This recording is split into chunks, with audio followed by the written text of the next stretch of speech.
بسم اللہ الرحمن الرحیم۔ الصلاۃ والسلام علی رسول اللہ۔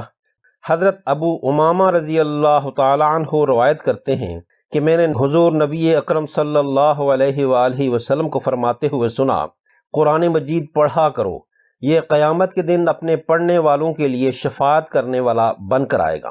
تجوید الفرقان کے اس چینل پر قرآن عظیم کو درست لہجے اور تجوید کے قواعد کے ساتھ پڑھنے کی تعلیم دی جاتی ہے۔ اس کی اہمیت اور ضرورت کا احساس کرتے ہوئے ان اسباق سے مستفید ہوں اور اپنے ارد گرد کے لوگوں کو بھی ترغیب دے کر مزید ثواب کے حقدار بنیں۔ آئیے آج کا سبق شروع کرتے ہیں۔ نون عربی حروف تہجی کا 25واں حرف ہے۔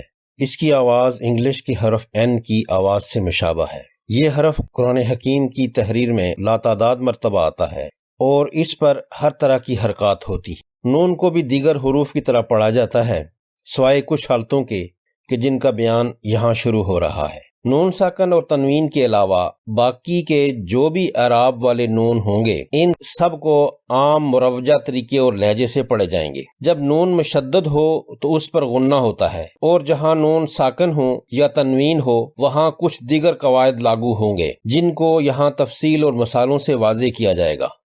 تنوین کا تعارف ہمارے سبق نمبر 3 میں ہو چکا ہے۔ ہم نے پڑھا تھا کہ 2 زبر، 2 زیر اور 2 پیش والے حروف کا مشترکہ نام تنوین ہے۔ ان کو پڑھنے پر آخر میں نون ساکن کی آواز نکلتی ہے، اس لیے ان پر بھی نون ساکن والے قواعد ہی لاگو ہوں گے۔ نون ساکن اور تنوین کی 4 صورتیں ہو سکتی ہیں۔ پہلی یہ کہ نون ساکن اور تنوین کے بعد 6 حروف حلقی میں سے کوئی حرف ہو، یعنی حمزہ، ہا، حا، عین، خا اور غین۔ ان میں سے کوئی سا ایک حرف آ جائے تو نون ساکن یا تنوین کے نون کا اظہار ہوگا۔ دوسری صورت یہ ہے کہ نون ساکن یا تنوین کے بعد حرف با آئے تو نون کی آواز کو میم میں بدل دیا جائے گا۔ اس قاعدے کا نام اقلاب ہے۔ ایک اور صورت ایسی بھی ہو سکتی ہے کہ جب نون ساکن اور تنوین کے بعد حروف یرملون میں سے کوئی آ جائے۔ حروف یرملون سے مراد یا، را، میم، لام، واو اور نون کے 6 حروف ہیں۔ اس حالت میں نون ساکن اور تنوین کا ان حروف میں ادغام ہوگا۔ اس قاعدے کو ادغام کے علاوہ یرملون کا قاعدہ بھی کہا جاتا ہے۔ چوتھی اور آخری صورت یہ ہے کہ اظہار، یرملون، اقلاب کے حروف اور الف کے علاوہ باقی 15 حروف میں سے کوئی حرف نون ساکن اور تنوین کے بعد آئے تو وہاں نون کی آواز کا اخفاء کیا جائے گا۔ انشاءاللہ تعالی ان سب قواعد کی تشریح مثالوں کے ساتھ ہوگی۔ اظہار کا لفظی معنی ظاہر کرنا یا ہونا، افشا کرنا، انکشاف، ظہور یا عیاں ہونا یا کرنا ہے۔ اسی سے اظہار خیال کرنا نکلا ہے۔ نون ساکن اور تنوین کا پہلا قاعدہ اظہار ہے۔ اس سے پہلے ہم نے میم ساکن کے قواعد میں اظہار شفوی کا قاعدہ سیکھا تھا۔ یہاں نون ساکن اور تنوین کے نون کی آواز کا اظہار ہے۔ مختصراً اسے صرف اظہار کا نام دیا گیا ہے۔ اردو میں کچھ الفاظ ایسے بولے جاتے ہیں کہ جن کی مدد سے یہاں نون ساکن اور تنوین کے قاعدہ اظہار کو سمجھنے میں آسانی ہوگی۔ مثلاً ان بن، اس میں نون ساکن ہے اور واضح پتہ چلتا ہے کہ نون کی آواز نکلی ہے۔ اسی طرح الفاظ دن، جن، جہان، دکان وغیرہ میں نون کو ظاہر کر کے ادا کیا گیا ہے۔ یہ نون ساکن کا اظہار ہے۔ اس کے مقابلے میں لفظ انبار ہے، چند، بند، چندہ وغیرہ میں نون کی آواز ظاہر نہیں ہے۔ امید ہے کہ آپ کو اظہار کی اصطلاح سمجھ آ چکی ہوگی۔ اب قاعدہ کی طرف آتے ہیں، جو اس طرح ہے کہ نون ساکن یا تنوین کے بعد اگر حروف حلقی میں سے کوئی آئے تو نون کو ظاہر کر کے ادا کیا جائے گا، جس طرح ہم لوگ عام طور پر پڑھتے ہیں۔ اس قاعدے میں ہمارے ہاں غلطی کا امکان بہت کم ہے۔ حروف حلقی 6 ہیں، جو کہ آپ پہلے ہی جانتے ہیں کہ ایسے حروف جن کے مخارج حلق کے 3 حصے ہیں۔ اقصی حلق سے نکلنے والے 2 حروف حمزہ اور ہا، وسط حلق سے ہا اور عین، اور ادنا حلق سے خا اور غین۔ ایک بار پھر دہرایا جا رہا ہے کہ اگر نون ساکن اور تنوین کے بعد کوئی سا بھی حلقی حرف آئے تو نون کا اظہار ہوگا۔ اس جگہ نون کی مقدار 1 حرکت کے برابر ہوگی۔ آئیے مثالیں دیکھتے ہیں۔ ہر حرف حلقی کی 2 امثال بیان ہوں گی، ایک نون ساکن کی اور ایک تنوین کی۔ تنوین کی تینوں حالتوں پر یہ قواعد لاگو ہوتے ہیں، کسی ایک کی تخصیص نہیں ہے، یعنی زبر، زیر اور پیش کسی بھی طرح کی تنوین ہو سکتی ہے، ہر ایک پر یہ قواعد لاگو ہوں گے۔ پہلی دو مثالیں حرف حلقی حمزہ سے ہیں۔ سورہ مبارکہ طٰہٰ کی آیت نمبر 29 میں نون ساکن کے بعد حمزہ مفتوح یعنی زبر والی حمزہ اگلے کلمے میں ہے۔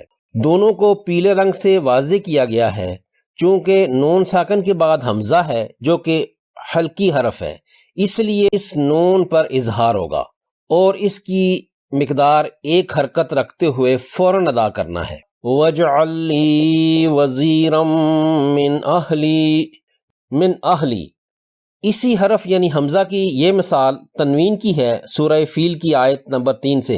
اس میں طائرن کی زبر کی تنوین کے بعد زبر والی حمزہ آئی ہے، تنوین کے نون کی آواز کو ظاہر کر کے پڑھیں گے اس طرح وَأَرْسَلَ عَلَيْهِمْ طَائِرًا أَبَابِيلَ۔ اگلی دو مثالیں حرف حلقی ہا کی ہیں۔ نون ساکن کے بعد ہا پیش والی ہے، ہا چونکہ حروف حلقی میں سے ہے، نون ساکن پر اظہار ہوگا ایک حرکت کی مقدار سے، اور اس طرح پڑھیں گے ان هو الا وحی یوحی وَيَقُولُ الَّذِينَ كَفَرُوا لَوْلَا أُنزِلَ عَلَيْهِ آيَةٌ مِّن رَّبِّهِ إِنَّمَا أَنتَ مُنذِرٌ وَلِكُلِّ قَوْمٍ هَادٍ۔ قومن کی زیر کی تنوین کے بعد ہا زبر والی ہے، تنوین پر اظہار کرتے ہوئے پڑھیں گے قومن ہاد، قومن ہاد، ایک حرکت کے برابر پڑھا نون کی آواز کو، ہادن کو ہاد پڑھا۔ سکون اصلی اور سکون عارضی کے سبق میں اس کے بارے میں ہم پڑھ چکے ہیں۔ حرف ہا کی پہلی مثال سورہ کوثر سے لی گئی ہے، اس میں نون ساکن کے بعد ہا مفتوح اسی کلمے میں ہے، اس ساکن نون پر حرف حلقی سے پہلے ہونے پر اظہار ہوگا اور اس طرح پڑھیں گے فَصَلِّ لِرَبِّكَ وَانْحَرْ هَذَا مَا تُوعَدُونَ لِكُلِّ أَوَّابٍ حَفِيظٍ۔ با کی تنوین کے بعد ہا اگلے کلمے میں ہے، اظہار کرتے ہوئے یوں ادا کریں گے هَذَا مَا تُوعَدُونَ لِكُلِّ أَوَّابٍ حَفِيظٍ، اواب حفیظ۔ اظہار کی یہ مثال سورہ علق کی دوسری آیت سے لی گئی ہے، اس آیت میں نون ساکن کے بعد حرف حلقی عین ہے، اس کی تلاوت کے دوران نون ساکن کا اظہار ہوگا کہ اس کے فوراً بعد عین حرف حلقی ہے، اس طرح پڑھیں گے خلق الانسان من علق، من علق۔ عین کی تنوین کی مثال سورہ فجر کی دوسری آیت سے لی گئی ہے، لام کی زیر کی تنوین کے بعد عین ہے، اس تنوین پر اظہار کریں گے اور اس طرح پڑھیں گے وَلَيَالٍ عَشْرٍ، وَلَيَالٍ عَشْرٍ۔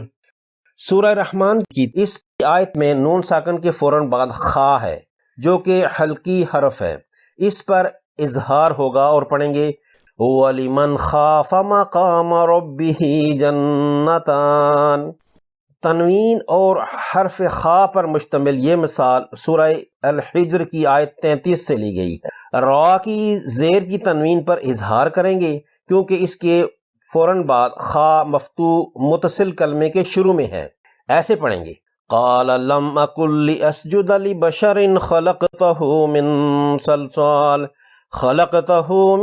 صَلْصَالٍ مِنْ حَمَإٍ مَسْنُونٍ۔ لِبَشَرٍ خَلَقْتَهُ، اس آیت میں ایک اور اظہار نون ساکن اور خا پر ہے، من حَمَئٍ۔ حرف حلقی غین کی مثالوں میں سے پہلی سورہ نمل کی آیت 75 سے لی گئی ہے، نون ساکن سے ملحق غین حرف حلقی زبر والا ہے، اس پر اظہار کریں گے اور پڑھیں گے وَمَا مِنْ غَائِبَةٍ فِي السَّمَاءِ وَالْأَرْضِ إِلَّا فِي كِتَابٍ مُبِينٍ۔ تنوین اور حرف حلقی غین کی مثال سورہ النحل آیت 21 سے لی گئی ہے، اموات غیر احیاء وما یشعرون ایان یبعثون۔ اموات غیر احیاء، اس میں تا کی پیش کی تنوین کے بعد غین حروف حلقی ہے، قاعدہ کے مطابق اظہار ہونا چاہیے، تنوین پر اظہار کریں گے، ایک حرکت لمبی نون کی آواز سے اور پڑھیں گے اموات غیر احیاء وما یشعرون ایان یبعثون۔ آپ سے گزارش ہے کہ چینل کو سبسکرائب کریں اور گھنٹی کے نشان پر کلک کریں تاکہ ہر نئی آنے والی ویڈیو کی آپ کو بر وقت اطلاع مل سکے۔ اگر آپ نے اس ویڈیو سے کچھ سیکھا ہے تو اپنے حلقہ احباب میں بھی اس چینل کا ذکر کریں۔ اللہ تعالی ہم سب کا حامی و ناصر ہو۔ اللہ تعالی آپ سب حضرات کو دونوں جہانوں کی کامیابی اور کامرانیوں سے ہمکنار فرمائے اور دین اور دنیا میں آپ کے درجات بلند فرمائے۔ مع السلامہ۔